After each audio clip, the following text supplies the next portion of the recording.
Now, before I tell you the worst way you can possibly buy a car, I want to show you guys something so you guys know also that I'm most likely just like you, okay? So right here is actually my first dream car. It used to be a Tesla Model X. And then it went from that to a Lamborghini Urus. And then it went from that to a Toyota Corolla 2017. And then it went from that to a Toyota RAV4 2020. And then it went from that. You're not going to believe what my dream car is right now, but it is actually going to be a Toyota Sienna or a Honda Odyssey. These are little minivans where I can fit kids that I actually want to have. I've switched a lot because I went from wanting cars for status to wanting cars for utility.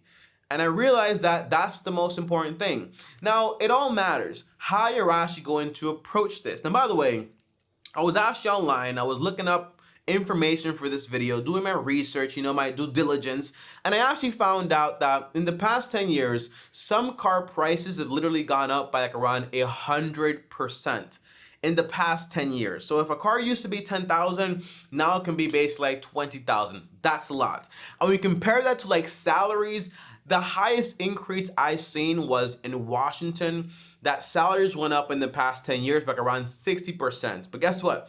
Cost of living also went up in Washington by a lot because Washington is super expensive. It is expensive to actually live there. Now, the whole concept for this video is, yeah, we all want a vehicle if you actually need one, but having a vehicle is usually going to be a luxury. You could always take a bus, honestly, okay? But if you do choose to actually buy a vehicle, well, is there a bad way to actually buy it? And the answer is, of course there is. And I'm actually gonna break it down because if you do it the wrong way, it could cost you a lot of money, a lot of time, and it could give you a lot of problems, okay? Now, if you guys don't know me, do me a favor and like this video, and my name is TommyBryson. I'm pretty sure I said that backwards, but let's get right into it, okay?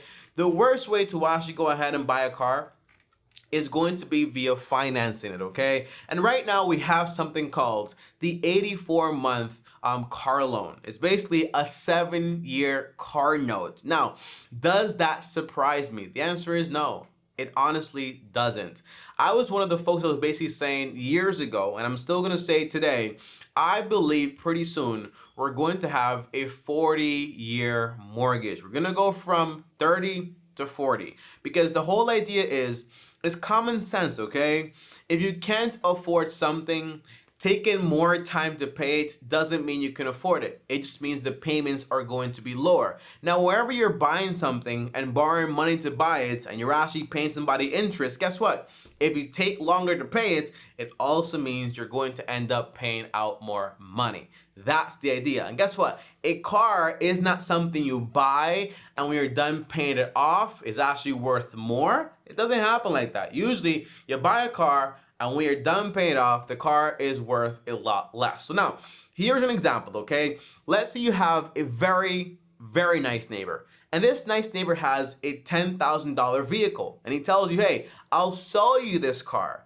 But there's one caveat. You have to pay me it in 1 year. That basically means your payments are going to be $833. You go back home, you try to figure out the math, and you're like, there's no way I can pay this guy $833 every month for a year. I can't do it, okay? So you go back to me, tell me, hey, I can't do it.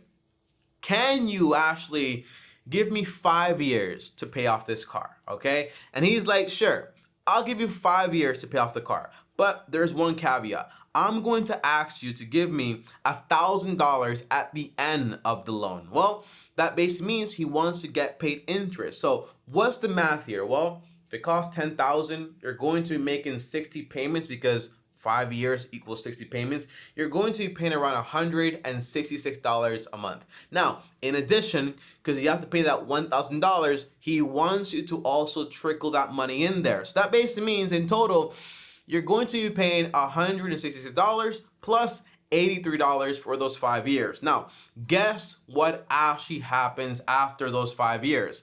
After 5 years, you would have paid basically around $11,000. That's it. Now, it doesn't sound that bad, does it? But now guess what? That $10,000 car now is only worth $5,000. That's it.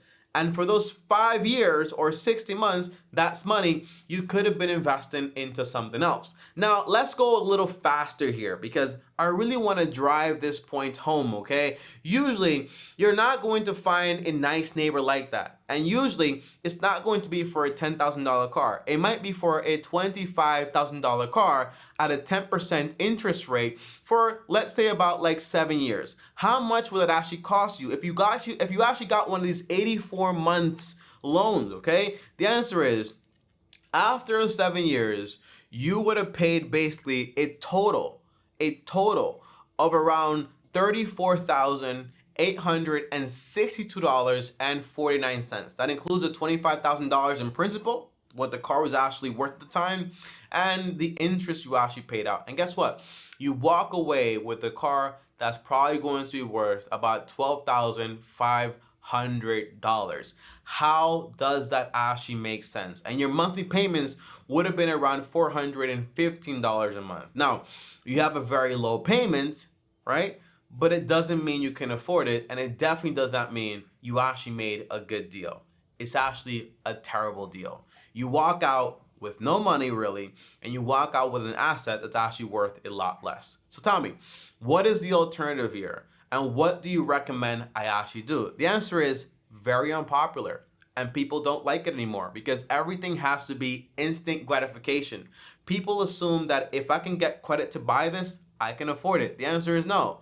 When you actually are given credit, what they're saying is, hey, we think there's a high probability based on this person's credit score and their likeness to actually pay us that they're going to be able to make these monthly payments. And they calculate this basically based on, hey, what is your income? What are your bills already? Is there space in there to make these payments? If the answer is yes, then great, because they only care about getting their money and their profit. They don't care about your personal finances. They absolutely don't. So what do I recommend? If you have 400 or 700 extra dollars every month, if you just spend, for example, 3 months or 4 months saving up money, you could buy yourself a decent beater car. A beater car is a car that you actually drive just to get from point A to B, or point A to Z. Is that how you say it? Point A to B, okay? That's the idea.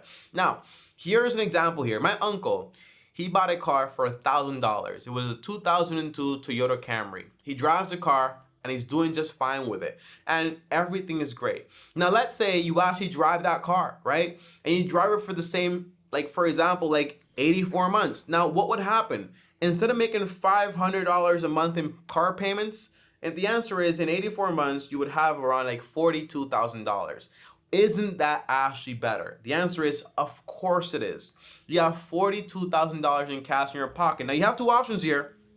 You could buy, for example, a $20,000 vehicle or a $40,000 vehicle, or for example, instead of doing this, you could be investing money and having that money make you more money. Now, there are some questions, and there are always people that basically tell me the same exact thing, okay? Number one, tell me it's just a little bit of debt. The answer is, the less debt you have, the better you'll be in life, you know?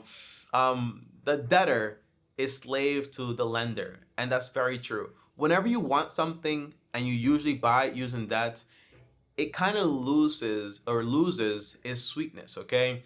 You get it, but now you're in bondage to it because now you have to keep making payments, and it actually sucks, and it adds a lot of stress. The more payments you have in life, the less wiggle room you have for failure in life, and it's actually not good. Now, number two is, Tommy, what will people think about me? You know, if I buy a little beater car, what are they gonna think? The answer is, who cares what people think about you? And by the way, I know people that have like fancy cars, and my advice is, hey, you're broke.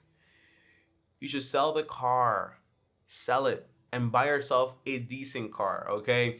Cars are not about status. I don't know when that became a thing. Actually, I do know, with all the marketing and all that nonsense, okay? But cars are a tool. No one comes to your house and tells you, wow, your toaster sucks, your pan suck, your dryer sucks, okay? Oh my gosh, your spoon sucks, you know? Nobody says that because, hey, it's just something you use for something, all right? Same thing with a car. It's just something you drive to get from point A to point B. And if there are people in your life that, hey, This bothers them so much, and they're going to judge you. Well, why do you care? Are they going to make your car payments? The answer is absolutely not. You have to make those car payments. So you have to do what's best for you. Okay? I recommend everyone just save up some cash, buy themselves a little beater car that can actually afford, and save up some money if you want to get a decent vehicle for like $10,000, $15,000, $20,000, and always buy a used vehicle, because that way some other idiot basically spent 5 years paying it off. And guess what?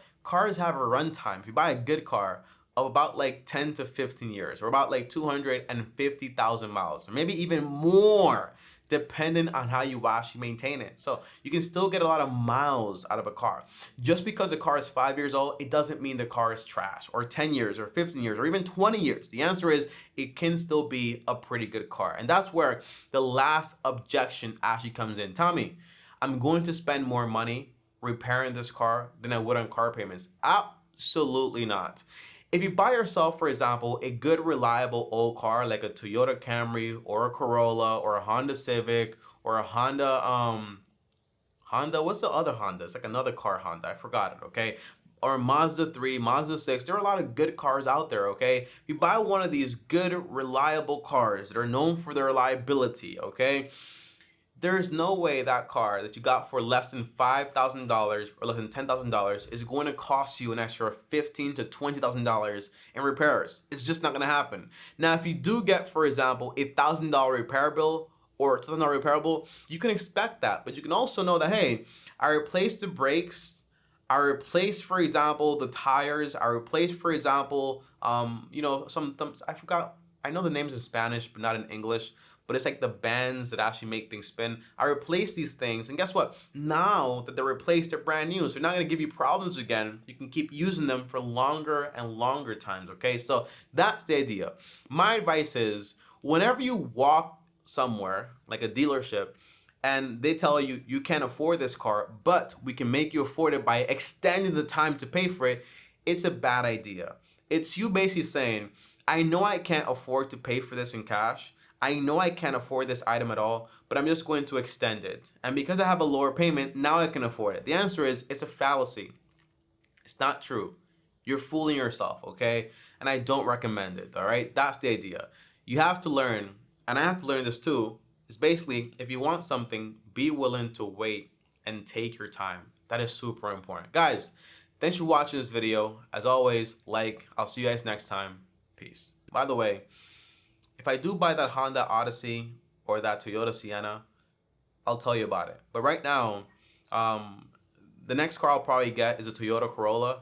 And that's basically it. I'll drive that car for a pretty long time. But even to some people, they say, I don't want to keep a car for so long. You ask them why, it's because I don't want to. I don't like it. The answer is, it's not about what you like or about what you want, although those things are important and legitimate. But the answer is, you have to do what you need to do first to then be able to do what you like. You know what I mean? So it's all about sacrifice in a way. And life is not about what you drive.